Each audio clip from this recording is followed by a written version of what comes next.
Assalamualaikum, bintang kelas hadir lagi. Kali ini Kak Sari masih melanjutkan membahas buku kelas 7 semester 1. Ini Kak Sari sudah sampai di halaman 20 ya adik-adik ya. Yang ini, ayo kita berlatih 1.2. Oke, sebelum mulai ada baiknya kita baca basmalah dulu yuk. Bismillahirrahmanirrahim.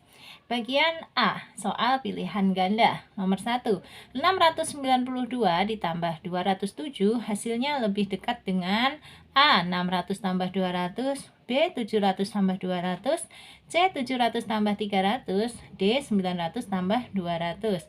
Jawaban yang benar adalah yang B. Kenapa? Karena di sini 692 itu paling dekatnya dengan 700. Ya kan? Kemudian 207 itu paling dekat dengan 200. Untuk jawaban yang lain keliru. Coba kita lihat. 692 kalau yang A, masa lebih dekat ke 600? Jauh dong ya. 692 ke 600 kan ada selisih 92, jauh banget. Kalau yang ini di sini dari 692 ke 700 itu betul, tetapi 207 masa dekatnya ke 300? Jauh. 207 itu dekatnya malah ke 200 ya. Jadi jawaban yang betul adalah yang B. 692 itu dekatnya dengan 700, kemudian 207 itu sudah dekat dengan 200 ya. Jadi kita pilih yang B. Nomor 2. Angka 9, 2, 4, dan 5 akan disusun menjadi dua bilangan berbeda. Bilangan pertama disusun dari keempat angka dengan susunan dari angka terbesar ke angka terkecil. Bilangan kedua disusun dari 4 angka dengan susunan dari angka terkecil ke angka terbesar. Yang ditanya selisih dari bilangan terbesar dengan terkecil. Yang dihasilkan adalah titik-titik. Oke, caranya mudah aja. Langsung kita susun bilangan yang pertama dulu. Urutannya dari yang terbesar ke terkecil. Terbesarnya adalah angka 9. Urutan keduanya 5. Berikutnya 4, berikutnya 2. Nah, kalau yang terkecil, bilangan satu lagi dibalik dari yang terkecil ke yang terbesar. Terkecilnya ya 2, dilanjutkan 4, terus 5, nah terbesarnya 9. Terus dicari selisihnya. Selisih itu dikurang deh. Langsung aja kita kurangkan. 2 kurangi 9 kan nggak bisa ya, jadi 12 ya. 12 dikurangi 9 itu 3. Ini 3 dikurangi 5 nggak bisa juga, jadi 13. Nah, 13 dikurangi 5, 8. 4 dikurangi 4 bisa, 0. 9 kurangi 2, 7. Jadi jawabannya 7083. Ada ya yang C. Sip. Kita lanjut ke soal bagian B, yaitu soal uraian. Geser dulu ya. Baca dulu nomor satunya. Pak Abdul mempunyai hutang kepada Pak Boas sebesar Rp700.000. Karena anak Pak Abdul mengalami kecelakaan, ia terpaksa meminjam uang lagi pada Pak Boas sebesar Rp200.000. A. Gambarkanlah permasalahan ini pada garis bilangan. B. Tentukan berapa hutang Pak Abdul seluruhnya kepada Pak Boas. Oke, untuk menggambar garis bilangan tentu saja kita harus membuat dulu garis bilangannya ya. Oke, ini dia Kak Sari sudah bantu bikin garis bilangannya. Nah, garis bilangannya gini dek, Kak Sari langsung loncat dari 0 ke kanan itu langsung ke 100. Nah, nanti 100 ini bacanya adalah 100.000 ya dek. Terus di berikutnya loncat lagi 200.000 gitu. Nah, kalau ke kiri yang negatif ya, dari 0 loncat ke negatif 100. 100 itu maksudnya 100.000. Terus negatif 200.000, negatif 300.000, negatif 400.000, negatif 500.000, dan seterusnya.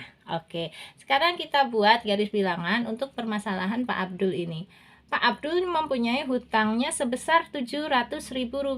Kalau hutang itu disimbolkan dengan negatif. Berarti ke kiri ya dek, dari 0 ke kiri sejauh 700.000. Berarti gini, kita tarik garis dari 0 ke 700. Geser dulu. Ini. Tunggu ya, Kak Sari garis dulu ya. Nah, ini sudah dari 0 berjalan sampai ke 700.000. Karena dia hutang, makanya ke kiri ya, ke arah negatif. Negatif 700.000. Terus berhutang lagi sebesar 200.000. Jadi melangkah lagi dari 700 ini melangkah 200. Ini kan kalau melangkah 1 nih 100, 200. Berarti melangkahnya 2. Berhentinya di sini, Dek. Gini gambarnya, ya. Nah, ini. Oke. Maka, nah inilah gambarnya untuk yang A, ya. Jadi dari 0 ke negatif 700.000, terus dari negatif 700.000 melangkah 200.000, menjadi berhentinya di negatif 900.000. Ini untuk jawaban yang A. Nah, untuk yang B kita ditanya apa? Tentukan berapa hutang Pak Abdul seluruhnya kepada Pak Boas. Ya, ini hutang Pak Abdul seluruhnya berhenti di sini, di angka 900.000. Kita jawab ya. Hutang Pak Abdul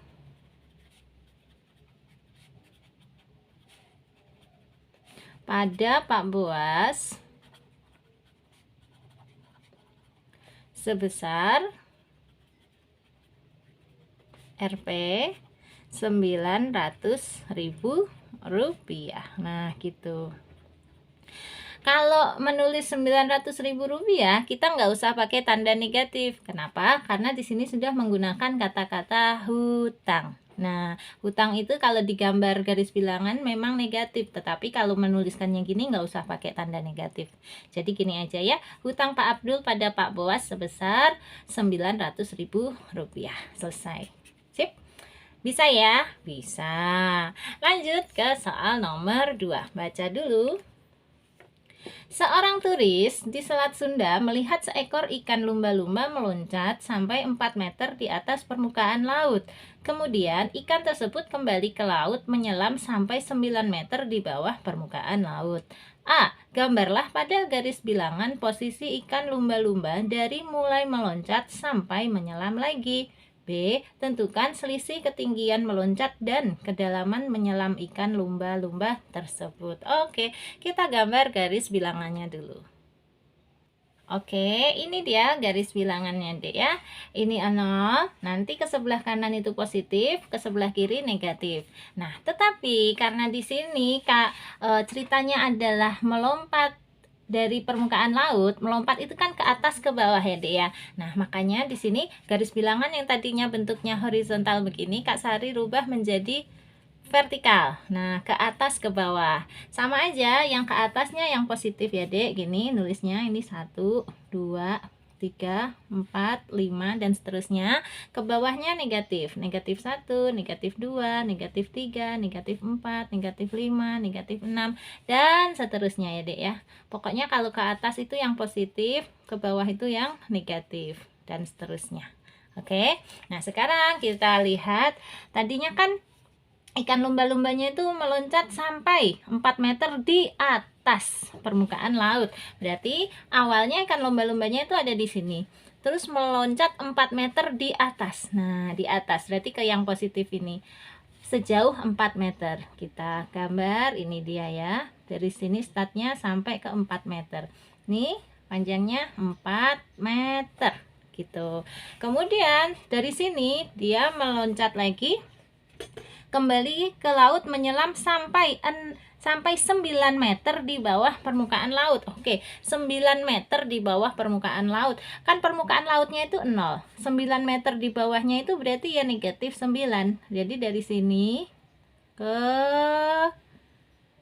ini 9 ya. 9 meter di bawah permukaan laut itu negatif 9. Nah, ini berarti kalau diukur panjangnya atau dalamnya ya 9 meter gitu. Oke. Ini sudah terjawab untuk yang soal A. Kita hanya diminta menggambar garis bilangannya. Oke, sudah ya. Nah, sekarang yang B. Pertanyaannya apa? Tentukan selisih ketinggian meloncat dan kedalaman menyelam ikan lumba-lumba tersebut. Oke, kalau yang ditanya selisih berarti kita disuruh menghitung jarak dia meloncat. Nah, meloncatnya kan setinggi ini sampai dengan dia menyelam. Menyelamnya kan sedalam ini. Nah, ini kita disuruh menghitung jaraknya dari sini, dari atas banget ini sampai ke bawah ini berapa meter. Berapa meter, Dek? Langsung aja ya. Dari sini ke sini 4, yang ini 9. Ya tinggal 4 ditambah 9. Berapa? 13, satuannya meter. Jadi yang B jawabannya adalah 13 meter. Kalau dijawab dengan kata-kata begini, selisih ketinggian melompat, yang B ya dek, selisih ketinggian meloncat, terus, dan kedalaman menyelam ikan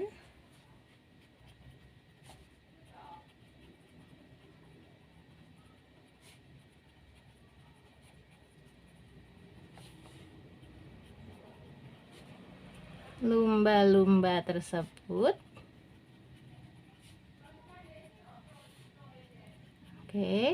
adalah berapa meter? Ini dia tadi kita sudah hitung 13 meter. Selesai. Yes. Oke, paham ya? Mudah-mudahan paham. Kalau ada yang mau ditanyakan boleh langsung tanya di kolom komentar, atau kalau mau tanya ke Kak Sari boleh ya, nanti kita masuk ke grup bareng-bareng. Tulis nama _7, kirim ke 081456109870. Ini grup khusus untuk kalian anak-anak kelas 7 ya. Tanya aja ke Kak Sari nanti Kak, cara gabungnya gimana, nanti Kak Sari bantu dari WA ini ya. Kak Sari kasih tahu tata caranya. Oke, sip. Sekarang kita lanjut dulu ke soal nomor 3. Geser dulu ya dek. Oke, nomor 3, kita baca dulu. Tentukan hasil dari tanpa menghitung satu persatu. Yang A, 1 tambah 3 tambah 5 tambah 7 tambah 9 tambah 11 gitu ya. Tambah 13 tambah 15 tambah 17 dan seterusnya sampai terakhir tambah 99. Nah, maksudnya titik-titik itu gitu deh. Kita lanjutkan sendiri polanya. Kalau ini kan angka-angka ganjil ya. 1, 3, 5, 7, 9, 11, 13, 15, 17, 19, 21 dan seterusnya. Tapi nggak ditulis. Pokoknya dilambangkan dengan titik-titik aja gitu. Yang B, 1 kurangi 2 tambah 3 kurangi 4 tambah 5 kurangi 6 tambah 7 kurangi 8 tambah 9 kurangi 10 tambah 11 kurangi 12 dan seterusnya sampai terakhir 99 kurangi 100 gitu maksud titik-titiknya ya dek ya. Ini kita disuruh menghitung hasilnya. Ya, C, negatif 100 kurangi 99 kurangi 98 kurangi 97 kurangi 96 kurangi 95 terus sampai kurangi 2 kurangi 1 kurangi 0 terus tambah 1 tambah 2 tambah 3 tambah 4 tambah 5 tambah 6 dan seterusnya sampai tambah 48 tambah 49 tambah 50. Kita disuruh menghitung hasilnya. Oke, siap-siap. Nah, untuk yang A dulu, di sini sudah Kak Sari kasih. Misalnya kita ambil dulu gini dek, 1 tambah 3 tambah 5 sampai tambah 7 dulu ya. Nah, 1 tambah 3 tambah 5 tambah 7 itu kalau kita hitung, 1 tambah 3 adalah 4, 4 tambah 5 adalah 9, 9 tambah 7 adalah 16. Nah, di sini udah Kak Sari tulis 1 tambah 3 tambah 5 tambah 7 sama dengan 16. Caranya dapat 16 itu gini dek. Dari yang paling depan langsung tambah yang paling belakang. 1 tambah 7. Ini 1 tambah 7. Terus dikali, tulis lagi 1 tambah 7 dibagi 4. Nah, 1 ditambah 7 adalah 8. 1 ditambah 7 adalah 8 dibagi 4 adalah 2. Jadi 8 dikali 2, 16. Nah, sekarang kita coba untuk yang sampai 11. 1 tambah 3 tambah 5 tambah 7 tambah 9 tambah 11. Kita coba ya, caranya gini. Yang paling depan tambah paling belakang, berarti 1 tambah 11. Terus dikali, tulis lagi 1 ditambah 11 dibagi 4. Ini sama dengan, ya kita hitung, 1 tambah 11 adalah 12, dikali 1 tambah 11, 12. 12 dibagi 4, 3. Gini. Terus 12 dikali 3 adalah 36. Coba kita hitung ya, benar nggak? Kalau ditambah-tambah sampai 11 hasilnya 36. 1 tambah 3, 4, 4 tambah 5, 9, 9 tambah 7, 16, 16 tambah 9, 25, 25 tambah 11, 36, berarti betul. Sehingga untuk menyelesaikan soal yang A ini kita nggak perlu menghitung 1 tambah 3 tambah 5 tambah 7 tambah 9, nggak usah. Kita pakai rumus ini aja ya. Asari tulis dulu, berarti 1 tambah 3 tambah 5 tambah 7 tambah seterusnya sampai dengan tambah 99. Cara ngitungnya sama dengan seperti teman-temannya tadi. Paling depan ditambah paling belakang. Berarti 1 tambah 99. Tutup kurung. Terus dikali, buka kurung lagi. Tulis lagi 1 tambah 99. gini, terus dibagi 4 ya, sama dengan, yuk kita hitung, 1 tambah 99 kan 100 dikali, nah 1 tambah 99 100, 100 dibagi 4 berapa? 25. Hasilnya berarti 100 dikali 25, 2500 gini ya, bisa ya. Nah, untuk mendapatkan dari mana Kak kok bisa tahu rumusnya seperti ini? Nanti dipelajari lebih dalam lagi di kelas 8. Untuk kelas 7 terima aja dulu. Pokoknya kalau penjumlahan dengan angka-angka ganjil seperti ini pakai rumus yang diajarin Kak Sari gini ya Dek ya. Oke, sip. Kita jawab dulu untuk yang 3A, jawabannya 2500. Sama dengan 2500. Sip. Sekarang yang B. 1 dikurangi 2 ditambah 3 dikurangi 4 ditambah 5 dikurangi 6 ditambah 7 dikurangi 8 dan seterusnya sampai 99 dikurangi 100. Nah, ini kita tulis dulu juga sedikit-sedikit. Yang ini dulu, 1 dikurangi 2. Yang B ya, Dek.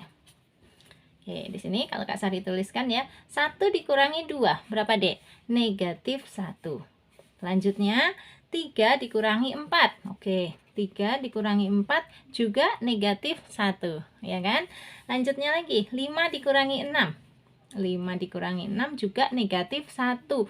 Oh, begitu seterusnya. Berarti kesimpulannya gini, Dek. Kalau kita berhentinya sampai angka 6, 1 kurangi 2 tambah 3 kurangi 4 tambah 5 kurangi 6, ternyata hasilnya adalah negatif 1, negatif 1, negatif 1, negatif 3. Gitu. Kalau berhentinya sampai 6. Nah, berarti kalau kita berhentinya sampai 8, coba ini Kak Sari tuliskan. Tambah 7 dikurangi 8, kira-kira nanti sampai berapa, Dek? Hasilnya ini, negatif 8 kan berhentinya, hasilnya pasti negatif 4. Separuhnya negatif 8. Gitu aja, gampang ya. Sehingga kalau soal kita berhentinya adalah di negatif 100. Wow, ya gampang. 1 kurangi 2 tambah 3 kurangi 4 tambah 5 kurangi 6 tambah 7 kurangi 8 tambah 9 kurangi 10 dan seterusnya sampai dikurangi 100. Berarti hasilnya ya ini, negatif 100 ini tetapi dibagi 2. Negatif 100 bagi 2 berapa? Negatif 50. Gitu ya. Coba kalau dilihat, 6 jadi 3, 8 jadi 4, 100 jadi 50. Karena ada negatif ya negatif. Negatif 6 jadi negatif 3, negatif 8 negatif 4, negatif 100 ya negatif 50. Gitu caranya ya. Jadi ini memang soalnya kita diajak berpikir cerdik, melihat pola, nggak usah menghitung terus dari awal, akan capek jadinya, malah nggak ketemu-ketemu.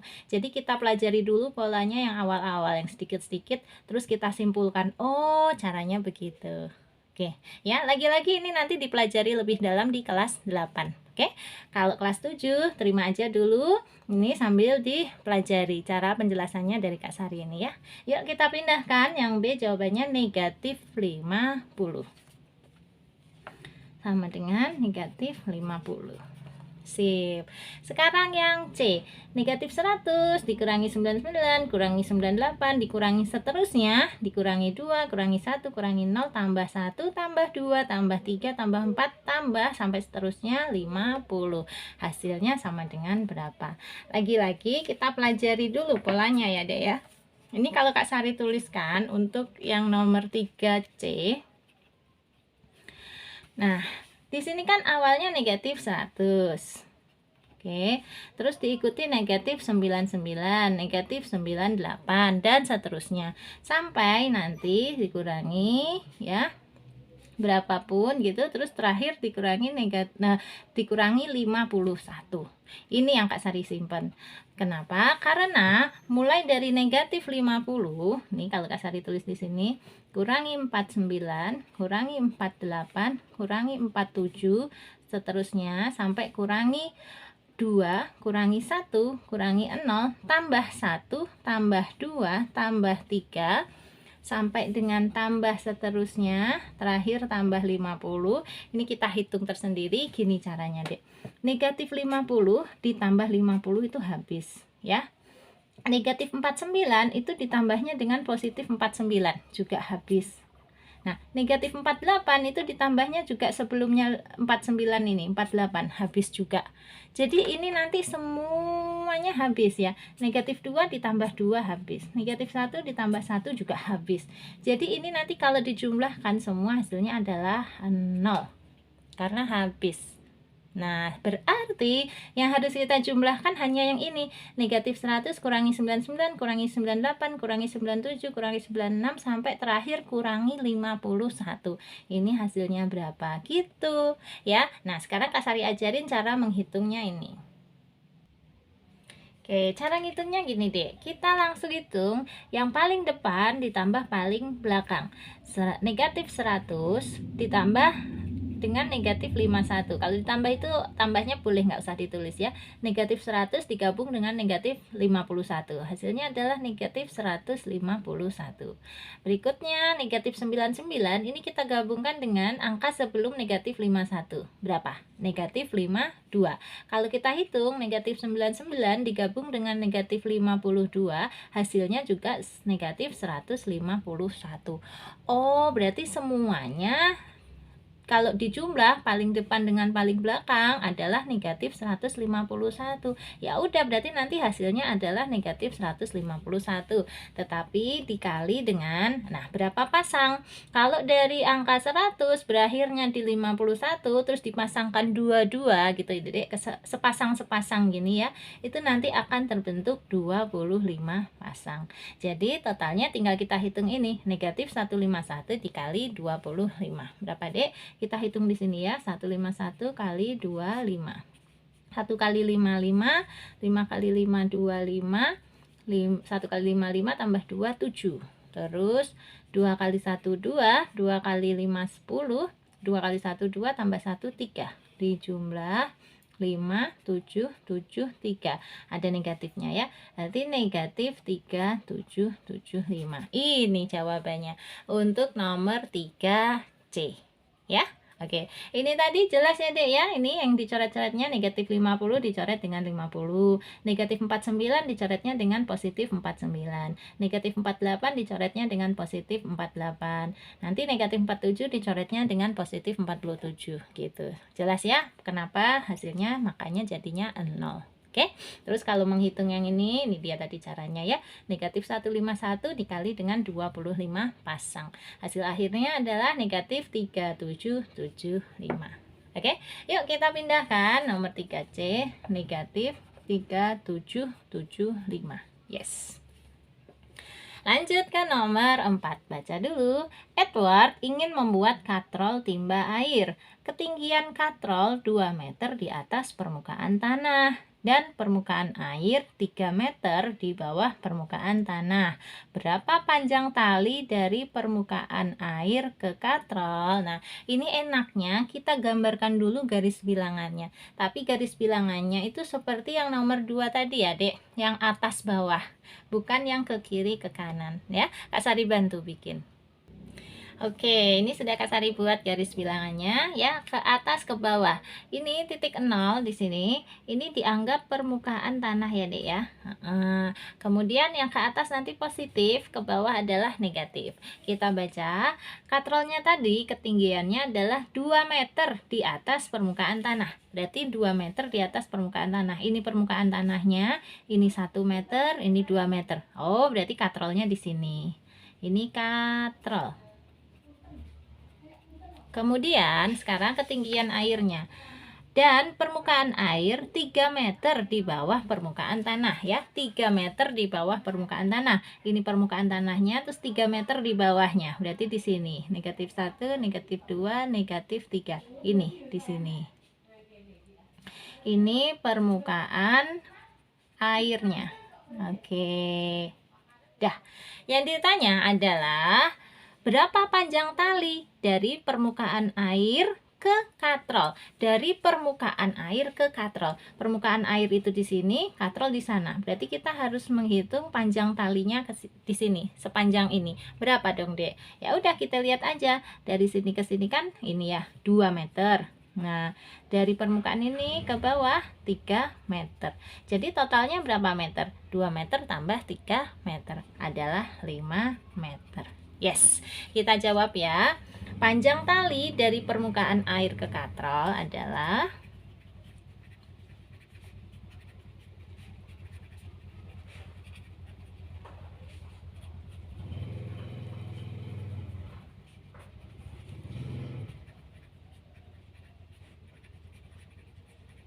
berapa, Dek? 5 meter. Yes, alhamdulillah. Nomor 4 beres ya. Bahkan kita sudah membuat garis bilangannya juga. Alhamdulillah. Lanjut ke soal nomor 5. Baca dulu. 2 ekor ikan mas berada di dalam akuarium. Oke, ikan yang besar 15 cm berada di bawah permukaan air dan ikan yang kecil 9 cm berada di bawah permukaan air. Berapa perbedaan jarak kedua ekor ikan dari permukaan air? Nah, agar memudahkan memahami, ini Kak Sari bantu lagi menggunakan garis bilangan ke atas ke bawah ya. Oke. Nah, ini dia garis bilangannya. Garis bilangannya ke atas ke bawah ya. Yang ke atas itu yang positif, yang ke bawah itu yang negatif. Nah, karena air berada di bawah ikan berada di bawah permukaan air, jadi nolnya ini kita anggap permukaan air. Ikan kan nggak mungkin berada di atas permukaan air ya, berarti dia terbang dong. Mereka akan selalu berada di bawah permukaan air. Nah, di sana tadi diceritakan ikan yang besar itu berada 15 cm di bawah permukaan air. Berarti kita hitung. Negatif 1, 2, 3, 4, 5, 6, 7, 8, 9, 10, 11, 12, 13, 14, 15. Nah, ini negatif 15. Berarti di sini beradanya ikan yang besar. Oke, sebesar ini ya ikannya. Kemudian ikan yang kecil berada 9 cm di bawah permukaan air. Hitung. 1, 2, 3, 4, 5, 6, 7, 8, 9. Berarti di sini ya. Ini ikan yang kecil. Yes. Sekarang yang ditanyakan apa? Perbedaan jarak kedua ekor ikan dari permukaan air. Berarti ya jaraknya dari yang ikan kecil ini ke ikan besar ini berapa sentimeter gitu aja, Dek. Ya udah kita hitung dari negatif 9 ke negatif 5. Berapa ini? 1, 2, 3, 4, 5, 6. Berarti jaraknya 6 cm gitu. Kita jawab ya. Jarak kedua ekor ikan dari permukaan air adalah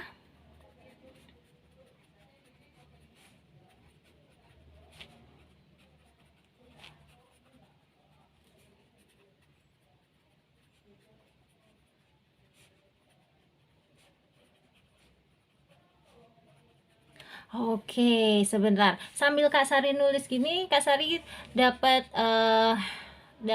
ide, bukan ide ya. Jadi gini, yang ditanya itu jarak kedua ekor ikan dari permukaan air. Nah, bukan dari ikan kecil ke ikan besar, melainkan dari permukaan airnya ini. Ya, oke. Sudah bener ding, Dek. Kan yang ditanya jarak kedua ekor ikan. Ya udah, berarti jarak ikan kecil ke ikan besar udah bener 6 cm ya. Jarak kedua ekor ikan dari permukaan air adalah 6 cm gini. Jarak kedua ekor ikan. Betul ya? Kan memang mereka berada di bawah permukaan air dua-duanya. Maaf ya, Kak Sari hampir keliru. Hampir, tapi nggak jadi. Yes. Namanya juga manusia, kadang-kadang salah. Bener nggak? Untungnya cepat ketahuan dan langsung diralat. Tapi bener kok ini ya. Kalau nggak percaya nanti ini aja, pas di PR-in sama guru ya kan, terus dibahas.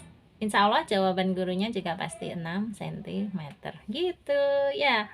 Kalau misalnya ada pertanyaan ya tentang yang dibahas Kak Sari, boleh langsung ditanyakan di kolom komentar.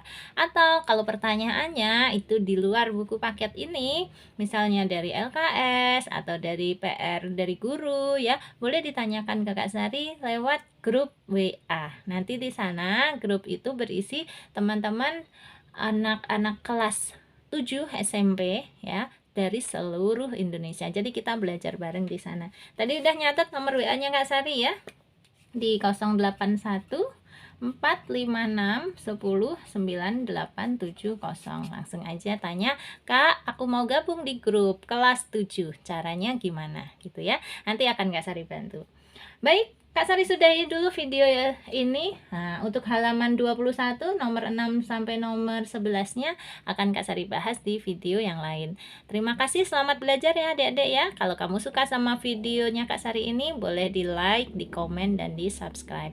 Terima kasih. Assalamualaikum warahmatullahi wabarakatuh.